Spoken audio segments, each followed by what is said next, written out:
Ayyay, what's up? Oolmaa bultiin isin nageenyi isin badhaadha. Har'a gabaabaatti dhaamsa gabaabaan qaba.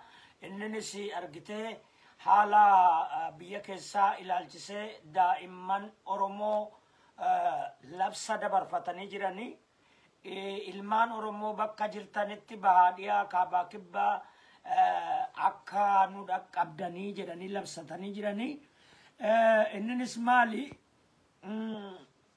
Agesse warri argitee magaalaa Addis Ababaa akkuma handhuura nu qaban nuti ammoo liqimsaa qabnaa kan jedhan mata duree lafa keeyatan.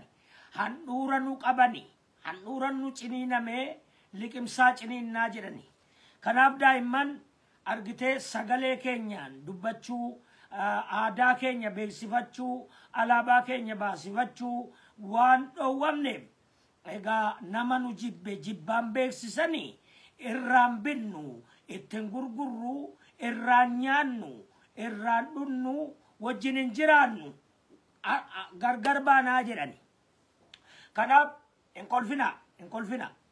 So argitee nama argitee handhuura si qabe liqimsaa qabda. Kanaaf nama jibbe ni jibbani. Nama nahe ni nahaniif. Amma gochaan jarri argitee nurratti hojjetan utuu taa'uu amma immoo gara afaaniitiinis dhufanii gara hundaan xiqqeenya Oromoo barbaadan.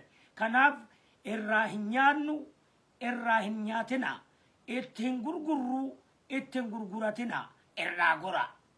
Dhageesse kana booda haga eenyummaan keenya ajaan keenya akka eenyu namatti ciincaa haga baranitti nuti hin ciincoomna mana jaraan seennu, ni ajoomna mana jaraan seennu, ni ajaa'u mana keenyan seenin, ni ajaa'u argite nus argite afaan keenyatu jibbame, afaan jaraa jibbina, aadaa keenya jibbame, aadaa jaraa jibbina, alaabaa keenya jibbame, alaabaa jaraa jibbina.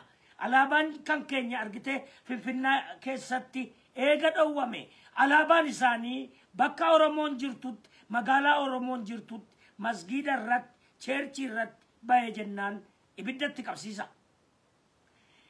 Amma kan wixiidha. Wixiin kun waadaadha. Dhageesse waadaan Oromoo waadaadha. Waadaa diigamuu miti. Isa kana irratti jabaadha.